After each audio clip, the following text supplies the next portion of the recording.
We are going to now go into a discussion about the California Republican Party, which I'm thrilled about. And we're going to be joined by Kristin Olsen to talk about this. Kristin, as the former vice chair of the California Republican Party, hello there, was raised in Stanislaus County and graduated from Modesto High School. She is the immediate past chair of the Stanislaus County Board of Supervisors. After representing Stanislaus, San Joaquin, and several foothill counties in the California State Assembly between 2010 and 2016, and now as a partner at California Strategies, which is a statewide public affairs and consulting firm, she helps others effectively advocate within the government sphere and political landscape on a variety of subjects. Her favorite role, however, is as mom to her 3 children. While serving as California's Assembly Republican leader from 2014 to 2016, she developed a statewide reputation as a dynamic, forward-thinking leader. As the LA Daily News quoted her, the sort of person the Republicans need, and whom Democratic Governor Jerry Brown described as pragmatic and thoughtful. We are thrilled to have you here with us. Thanks so much, Kristin, and I'm going to hand it over to you. Just kind of introduce yourself. Okay, thank you so much, Jordan. It sounds like, along with Assemblyman Mathis, I have had one of those crazy mornings where I've had to adjust. So my piano is getting tuned at the house, and it went way longer than I expected and was really loud. So fortunately, my parents live in the same neighborhood, so I just ran over to their house, but I've never done Zoom here. So hopefully everything works well, video, audio, and if it doesn't, bear with me. But I am so happy to be here with all of you this morning. This issue is personally important to me. My niece is a young gal with disabilities and has grown up with all of the services that you provide, which has made her life so much richer and her parents' and siblings' lives so much smoother because of the services that you've been able to give her. And so I'm just honored to be here today. As Jordan said, he gave you most of my background. I've served prior to elected office largely in marketing and communications, and then spent the last 15 years serving my community as an elected official, first on the Modesto City Council, then in the California State Assembly, and then most recently on the Stanislaus County Board of Supervisors. For a short time after I was in the state assembly, I also served as vice chair of the California Republican Party, but stepped down after about a year for a variety of reasons. So happy to be here with you today. As Jordan said, I'm now a partner at California Strategies, a statewide advocacy firm, and still spend a lot of time on public policy, making sure that we're moving good ideas forward, and looking forward to partnering with all of you in any way I can. Well, it's wonderful to have you with us to talk about the California Republican Party and the disability community within that party. To join us back for this discussion, I'm going to ask Liz Grigsby to join us again, our powerful advocate out of the Bay Area. And she'll be joining us to ask some questions as well. And to kick things off, you gave us your background, which is wonderful, and would love for you to just also describe for us a California Republican Party 101. Just tell us about how the party functions, the party's role, what the processes are for influencing policy and politics and the communities we live in. Sure, happy to do that. So the California Republican Party's role, actually, first let me start with how it's organized. There's an elected chair of the party, and the board of the party is also elected. Both positions are elected by the CRP delegates, and people can become a delegate to the party either by being nominated by their assembly member or senator, or being part of their local central committee, Republican Central Committee. Those are the primary 2 ways that people can become delegates to the party. And so at conventions, and there's either 1 or 2 a year, depending on the year, there's 3 conventions every 2 years. Those delegates then elect the chair of the party and the board members of the party.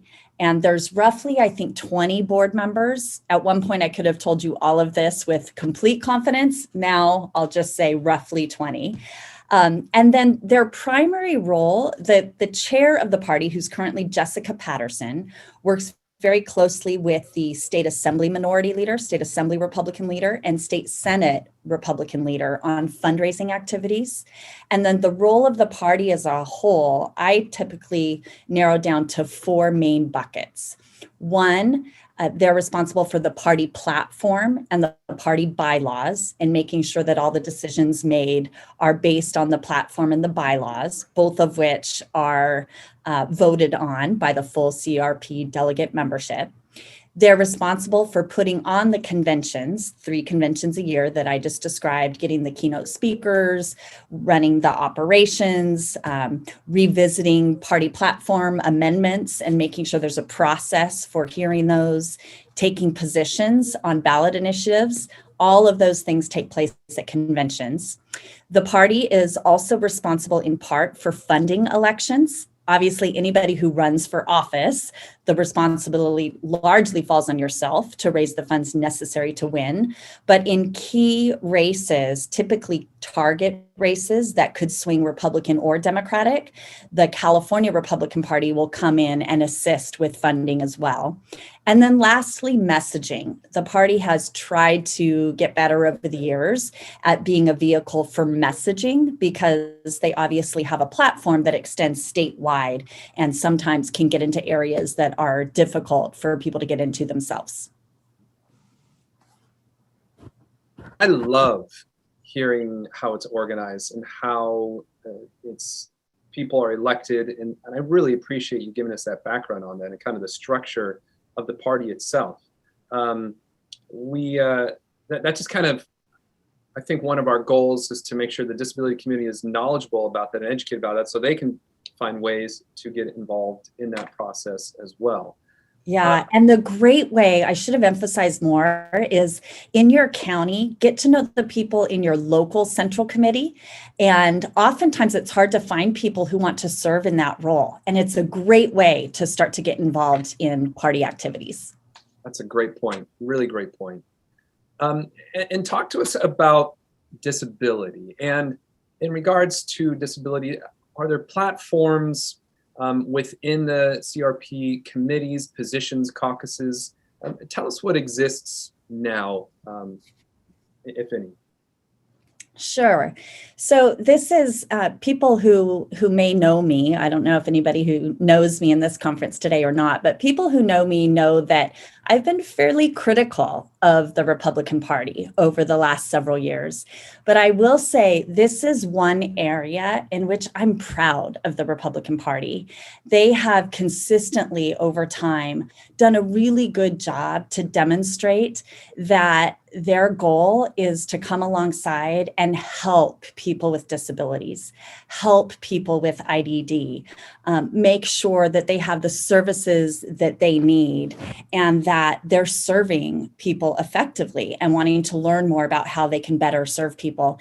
And I wanted to just give some examples from throughout history of how the Republican Party and Republican leaders have come alongside the disability community to try to assist. It starts back with Ronald Reagan when he was governor and Frank Lanterman, who was a very familiar name, I'm sure, with the Lanterman Act, but who was the Republican chair of the Ways and Means Committee at that time, back in 1969. And they together put together the Lanterman Act. And the Lanterman Act, you all are the experts. I probably have no place to even be speaking about it. But if I can summarize it, it is what allowed those in the disability community, people with IDD, people with intellectual and physical disabilities, to live right alongside all of us in our communities, in their communities, by being able to get local services and being served through regional centers instead of the former state institutions, and was the first setup to say they deserve all the rights that all people have. And that was a proud moment for the Republican Party and for people with disabilities to be able to say they should be able to receive services locally.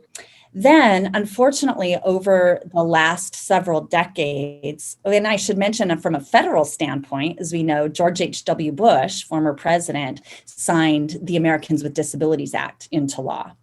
Unfortunately, getting back to the Lanterman Act, over the last several decades, it's been chronically underfunded, something many of you have actively worked on over the years. I know when I was in the assembly, local service groups here in Stanislaus County would meet with me about their funding challenges regularly and seeing if there were ways we could come alongside and help, because there were just chronic underfunding problems.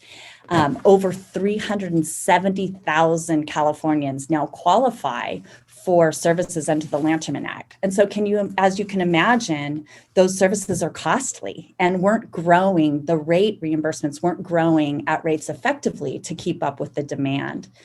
So in 2006, 2007, under the leadership of then Governor Arnold Schwarzenegger, then Republican leader Kevin McCarthy, and under Senator Ross Bogue, all Republicans, they extended a 3% across the board service increase and a 24% increase for supported employment.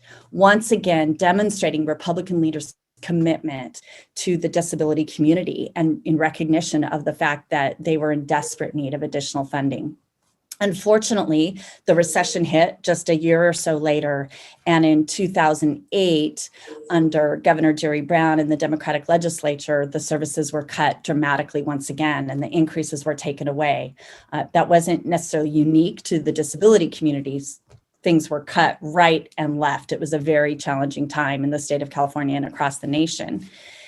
Then for years, the rates were kept flat, not restored. And then in 2016-17, under Republican leadership once again, Assemblyman Chad Mays was the Republican leader of the Assembly at the time, and several different Assembly members were involved in this effort.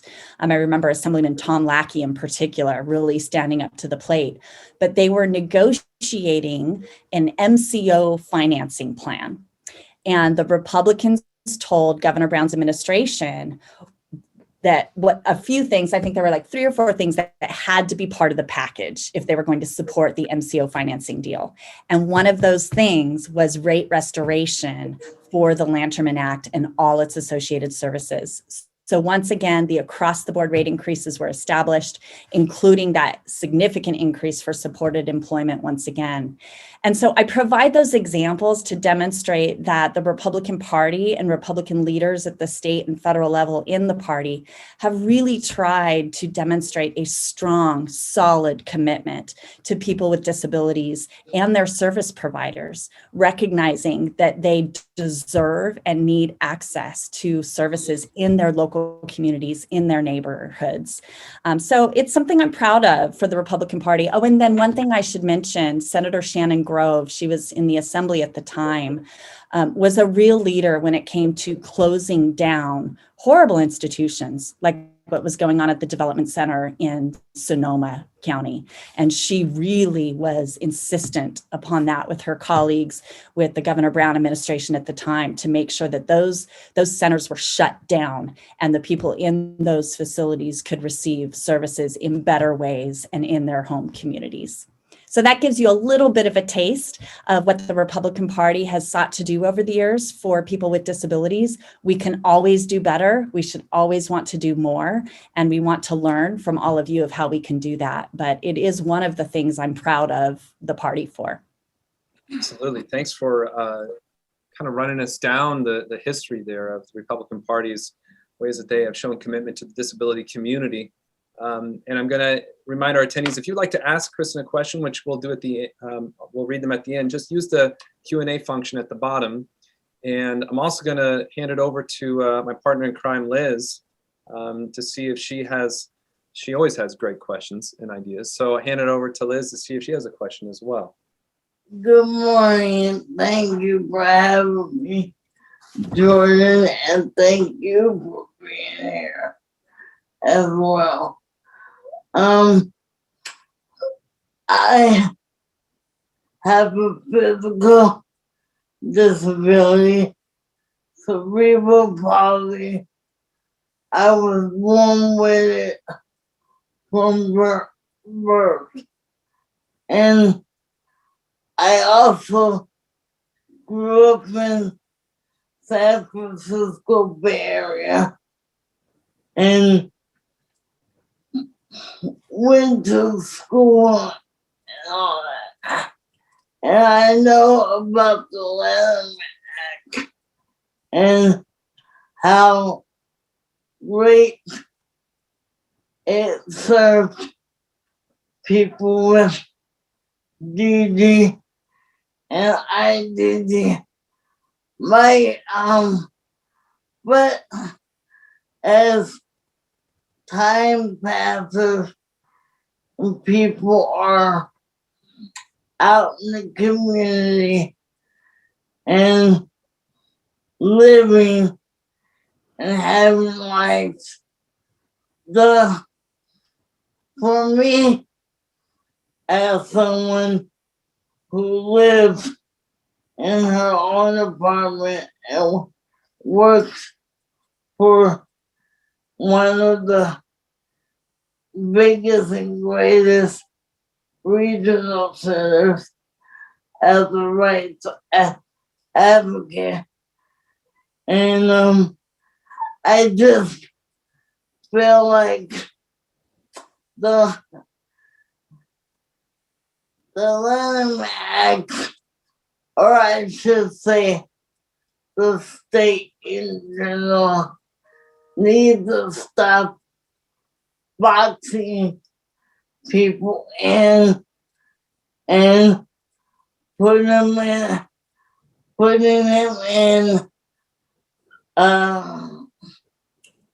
these programs that one size does not fit all. And I want to know from you, Kristin, what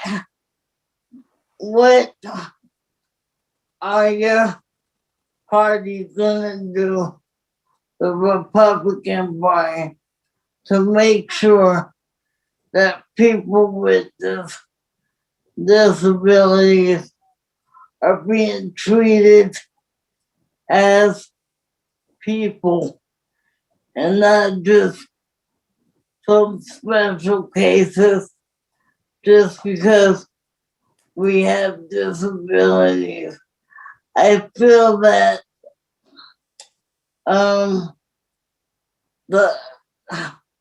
our former administration kept making fun of people with disabilities and trying to make us seem like we weren't worthy of having a life like everyone else.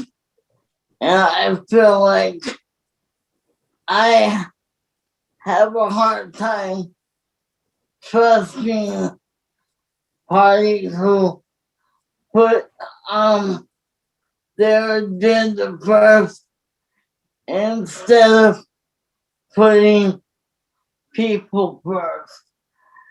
And I would like to know from you. I know you say you have a niece with a disability.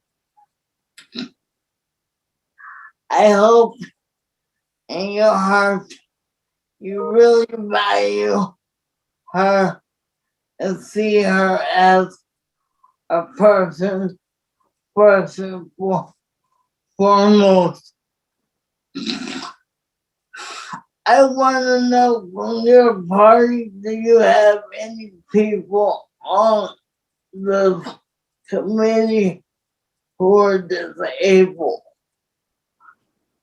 And do you guys really take the time to listen to what they are saying?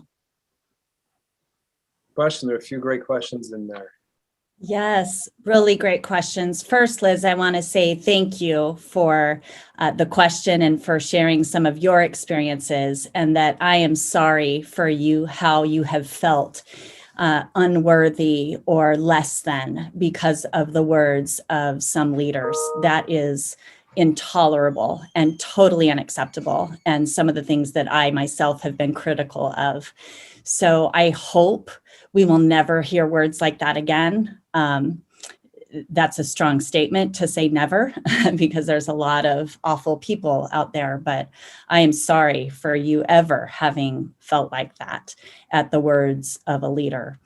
I do want to say, yes, people in the party, leaders in the party, I'm more familiar, I spend more time with California Republican leaders than I do with the federal level, although several federal leaders are former California leaders, so I know them well as well.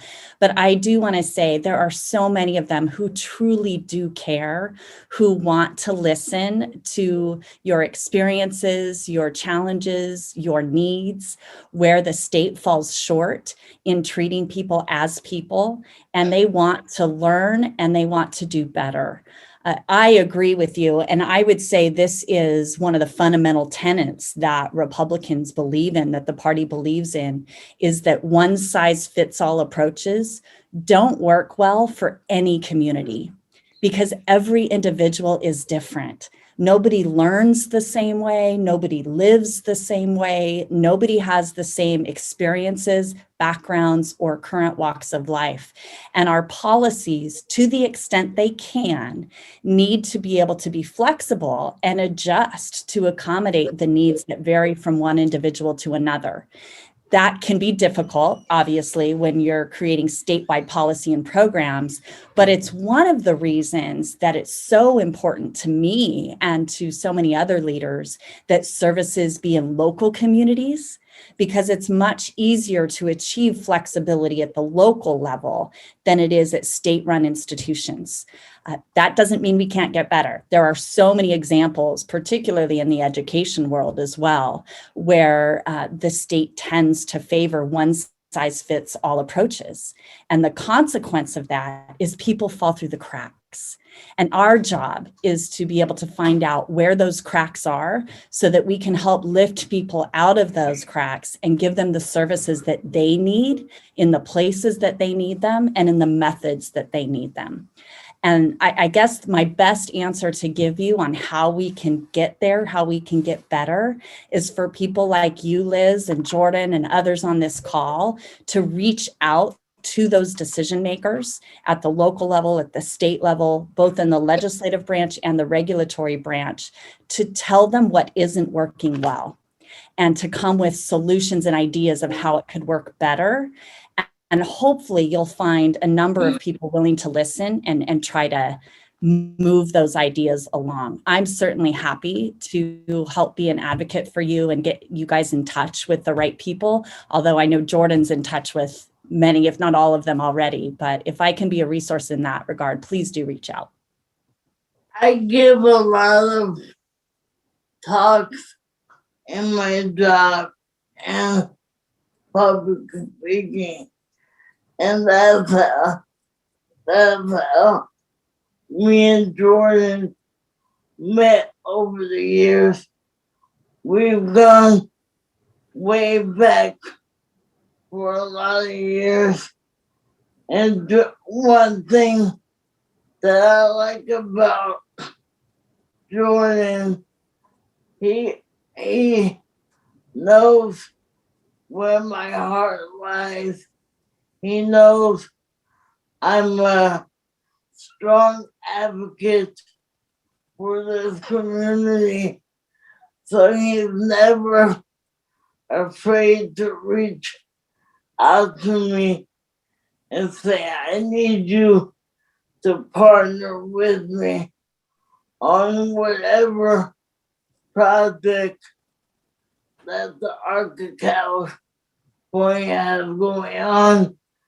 I just want to say that when I give speeches, I always remind people that no one is invincible to becoming disability. if you weren't born with a disability, that doesn't mean you won't have one later on in your life, whatever that may be. So I really try to challenge the state and our local legislators to think that anyone can have a disability. I'm not just advocating for the DD and the IDD community. I'm advocating for people who are medically fragile and who have a hard time getting their medicines, and people who are on ventilators who are not even regional center clients. Yeah, we're pretty lucky in California that we have the Lanterman Act. But what happened to those people who are not regional center eligible? We can't forget about them. The disability is across the board, and that's what I want to leave people thinking about. Anyone could become disabled. It's a fight that we always have to win. We can't leave any stone unturned. We have to make sure that everybody is recognized. Whatever your disability is, regardless if you have money or not, people need to be served and always being seen. Thanks, Liz.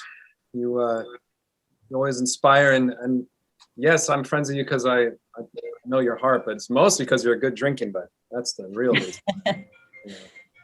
I have one more question for you, Kristin. We're going to hand it over to our Q&A. Again, attendees, if you'd like to ask Kristin a question about herself or the Republican Party in California, please do so in the Q&A. My last question for you until we go there is, what recommendations would you give to the disability community to become more influential in the Republican Party and to become a power broker in the Republican Party?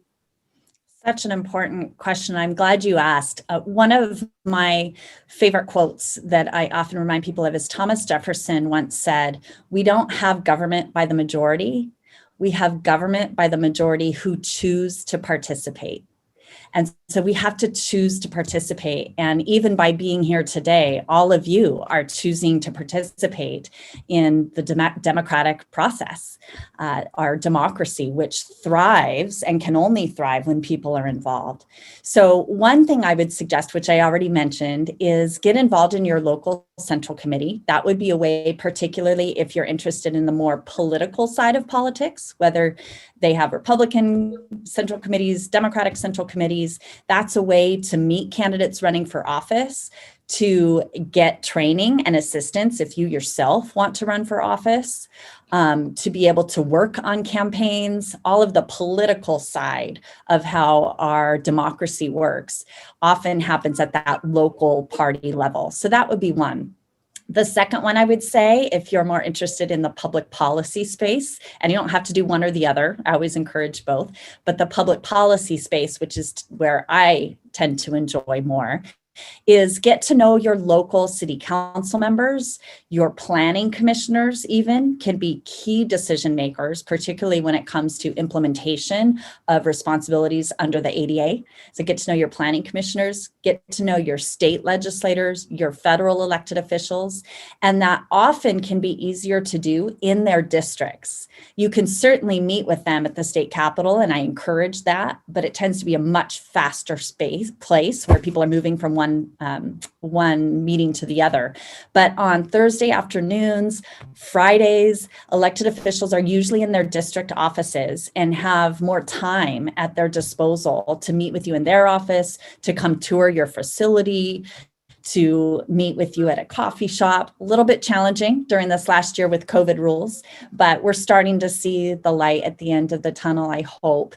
And so I just encourage you to get involved by building relationships with your elected officials, and build those relationships, if you can, before you ever have an ask, because then you have a solid foundation. And then when there's an immediate bill that you think they should vote yes or no on, or a budget measure, they already have a relationship with you. And then it's that much easier to have that place of trust and credibility where you can suggest to them that they should have a position one way or the other.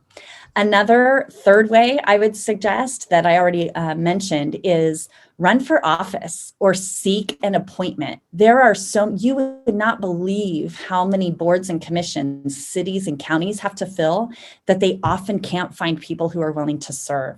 And it is such a great way to start to get involved in your local community. That's how I started. I had a seat on the planning commission before I ever ran for elected office. And if you have a seat on one of those appointed boards and commissions, you start to expand your network. And then if you ever have a desire later on to run for office as the candidate yourself, then you have a base from which to start.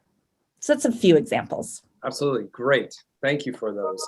And then we'll just do one quick Q&A before we got to jump. But could you just describe the relationship between the state Republican Party and the national Republican Party? What is the relationship there? Yeah, it's not a day-to-day relationship, certainly. So the chair of the party typically serves on the board, I think it is, of the National Republican Party, the NRC. But it is not, when I was Assembly Republican leader, for example, and really did have a day-to-day relationship with the California Republican Party, I think I only met at the National Party once the entire time I was leader. So it is not as connected as people may think. And I think in California, we're so different from much of the rest of the nation. One, in terms of what we value. Two, in terms of the diversity of leadership within the California Republican Party, that sometimes there can be a little bit of a disconnect. To the extent greater unity could be established, I think that's healthy, but not if it's at the peril of Californians. And so I think California Republican Party and its leaders try to stand out and above in getting a message that sometimes might differ a little bit from the national party. Great answer. Really appreciate that. And we really appreciate you taking time to be with us to talk about your background, your history, and then the California Republican Party, and encouraging everyone to get involved. I love your statement about encouraging people to run for office.